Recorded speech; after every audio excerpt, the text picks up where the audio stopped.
如果你而家仲有長新冠嘅後遺症嘅話咧，你一定要睇呢個 video 由頭睇到落尾。想健康跟住嚟，大家好，我係葉陳醫師。咁最近咧，我就睇咗一個 National Library of Medicine 嘅期刊。咁呢個佢叫做 NIH 啦。咁佢係一個世界最大嘅醫學嘅 library 嘅，係由美國聯邦政府去營運嘅。咁我讀呢個期刊嗰時咧，我就覺得好開心，因為佢提到點樣用中藥去幫助 Long COVID， 即係長新冠呢啲病人。咁通常咧呢類病人咧，即使佢由陽性變咗陰性，即係檢查咗之後啦，已經係陰性啦，但係佢留低好多後遺症嘅，譬如咳啦、胸悶啦、呼吸困難啦、喘氣啦、失眠啊，仲有會覺得頭痛、頭暈啊、身體痛啊，唔同程度嘅後遺症嘅。嗱，大家可以打開下邊呢一條link， 就會睇到佢哋喺呢個研究嗰度個期刊度係點樣講用中藥去幫助呢類咁嘅病症嘅。咁佢哋係點樣做咧？佢哋係將呢啲人群分成兩組，咁一組咧就係用中藥啦，另外一組咧就係用啲安慰劑，咁然後咧就睇個結果。咁呢兩組人咧，佢有同一個特點，就係咧佢哋都係長新冠之後一段時間啦，睇過晒西醫，睇過晒佢哋個 family doctor， 然後咧亦都食咗一段時間嘅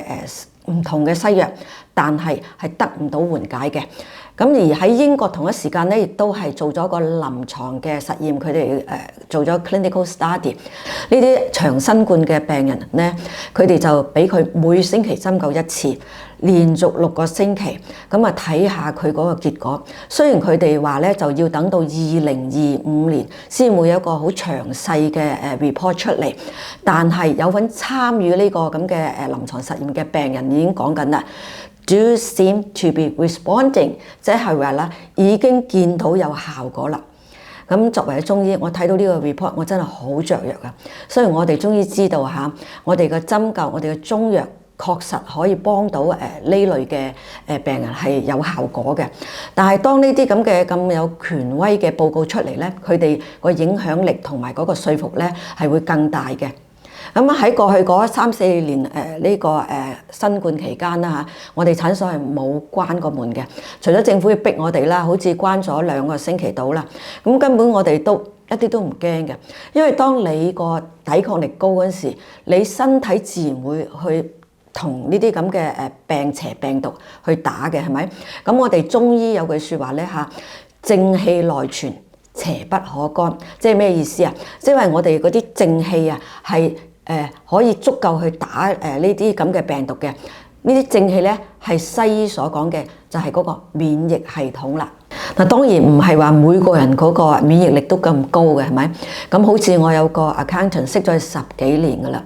喺過去嗰3年裏邊咧，經常就佢又打過嗰個新冠嗰個疫苗啦，跟住又領過幾次嘢啦，又打疫苗又領嘢，結果咧反反覆覆，久唔久咧就係咳到飛起，同埋把聲又沙，成日同我講我好攰啊！咁以前我去佢個 office 嘅，咁後來佢都怕被再傳染啦，所以就已經唔見客啦，淨係喺電話度同我哋聯絡。每次喺電話度咧聽到佢咧把聲真係越嚟越沙，越嚟越唔掂。我話喂，唔掂喎，你係咪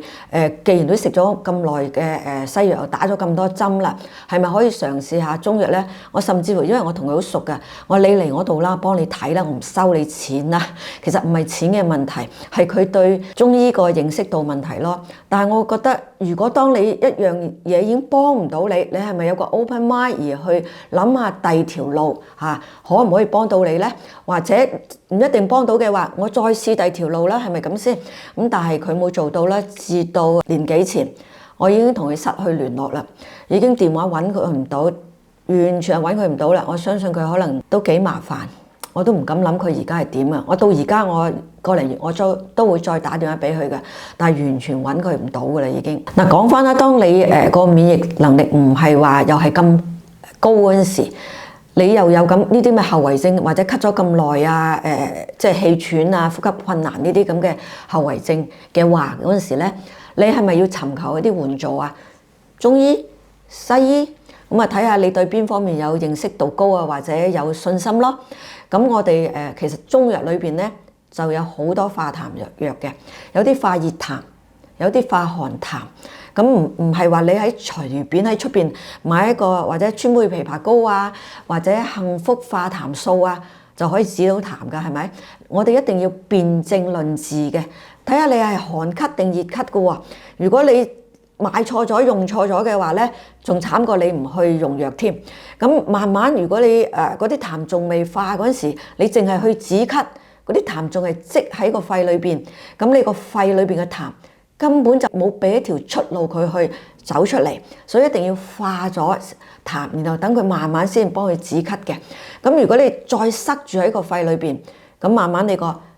氣管啊、支氣管啊、你個肺啊，越嚟越多痰塞喺裏邊嗰陣時，就好危險噶啦。咁尤其是長新冠嘅後遺症啊嚇，佢塞下嗰陣時咧，佢會可能塞到一個白肺出嚟嘅喎。咁啊，白肺即係話咧，你肺裏邊嘅炎症咧就有達到70%到80%嘅滲出液噶啦。咁呢個時候咧，你就會缺氧，你就會真係好危險噶啦，真係唔好輕視白肺啊嚇。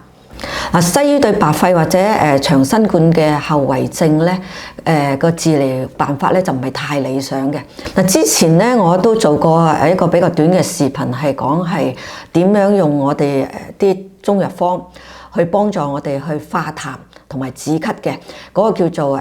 痰一方或者痰二方。咁因為已經係2-3年之後嘅今日啦，咁我哋中醫亦都要講睇天時地利嘅，嗰個五運六氣咧同2-3年前唔同啦，所以咧就改咗少少。咁大家可以我放出嚟俾大家睇下嚇，一個叫做長一方，一個叫長二方，即係長新冠後遺症嘅方，幫你哋化痰止咳嘅。咁啊都係嗰句要辨證論治嚇，唔係立亂你就拿條方你就食嘅，食錯咗真係朝相反方向走嘅嚇。咁如果大家對於自己嗰個唔知係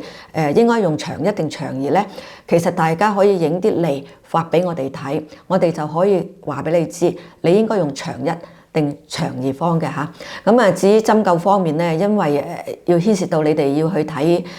揾中醫啦，咁我就唔喺呢度多講啦。咁希望大家睇咗呢個 video，